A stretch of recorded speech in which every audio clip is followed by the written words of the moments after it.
झारखंड के इस गांव में उस सुबह जो हुआ उसने गांव के सभी लोगों को बुरी तरह से हिला के रख दिया।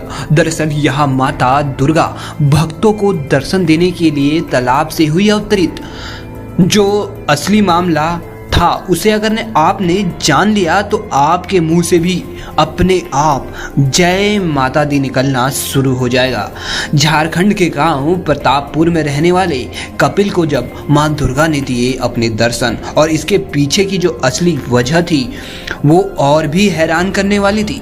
दरअसल कपिल माता का बहुत बड़ा भक्त है और माता के हर जगराते में वही माता के गाने संगीत आदि की व्यवस्था करता है और खुद भी उसमें शामिल हो जाता है।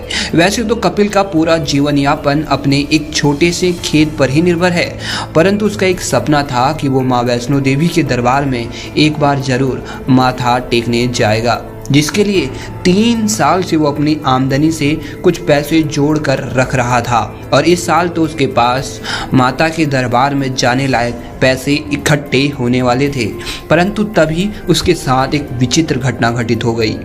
दरअसल इस बार बारिश न होने के कारण एक बूंद भी धरती पर नहीं बरसी, जिस कारण कपिल की फसल की पैदावार इस बार पूरी तरह से बर्बाद हो गई, क्योंकि हर जगह सूखा पड़ा था और जो पैसे उसने इकट्ठे किए थे उसमें से उसे कुछ पैसे अपने खर्चों के लिए भी निकालने पड़े।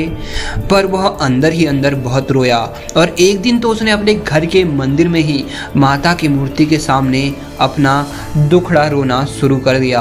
कपिल रोते हुए बोलने लगा कि क्या मैं सच में आपके दरबार के काबिल नहीं? क्या आप नहीं चाहती थी कि मैं आपके दरबार में आऊं? और बोला, ठीक है माता, अब मेरी भी हट है कि मैं जब तक यहाँ आपको नहीं देख लेता तब तक मैं अन्न त्यागता हूँ। और उसने खाना पीना छोड़ दिया। 1 दिन बीता, 2 दिन बीता और लगभग पूरा 1 हफ्ता बीत गया। वह वैसा ही भूखा प्यासा रहा, जिसकी वजह से उसकी हालत बहुत खराब होने लगी और चलने फिरने में भी उसे अब मुश्किल आने लगी। एक दिन रात के समय उसको बड़ा विचित्र सपना आया। उसने देखा एक बहुत ही सुंदर देवी शेर में सवार होकर उसके पास आई और प्यार से बोली कि मैं तुम्हें दर्शन देने के लिए आई हूँ। कल सुबह तुम अपने घर के बगल वाले तालाब में जरूर जाना, मैं वहीं तुम्हें अपना दर्शन दूंगी। अगली सुबह जब वो उठा तो वह तुरंत माँ के बताए गए जगह पर जा पहुंचा। उसे सपने वाली बात पूरी तरह से याद थी। जैसे ही वह अपने घर के पीछे वाले तालाब में पहुंचा तो वो हैरान रह गया।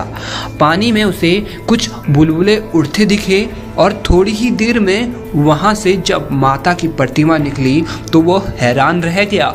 खुशी के मारे जोर जोर से जय माता दी चिल्लाने लगा। उसे देख गांव के सभी लोग वहां आ पहुंचे और माता के चमत्कार को देख वे भी हैरान थे। माता के दर्शन पाकर कपिल ने अपने हट को छोड़ा और अन्न ग्रहण किया तथा माता की इस प्रतिमा को वहीं गांव में एक भव्य मंदिर बनाकर रखा गया। तो देखा दोस्तों आपने, अगर भक्ति सच्ची हो तो भगवान को भी अपने भक्त के लिए हर कुछ करना पड़ता है। इसका जीता जागता उदाहरण कपिल जी हैं। अगर आपको यह कथा पसंद आई तो कमेंट बॉक्स में जय माता दी अवश्य लिखें। आपकी कुंडली से संबंधित कोई भी परेशानी है या घर में कोई समस्या है अथवा तरक्की नहीं हो पा रही है तो हमारे ऐप नक्षत्रा ऐप पर आप जाएं। यहाँ पर आपको मिलेंगे ज्योतिष जानकार एवं ज्योतिष विद्या का ज्ञान रखने वाले विद्वान पंडित जी। तो दोस्तों इस ऐप का लिंक हमने वीडियो के डिस्क्रिप्शन में दिया है, वहां जाकर आप इसे डाउनलोड कर सकते हैं।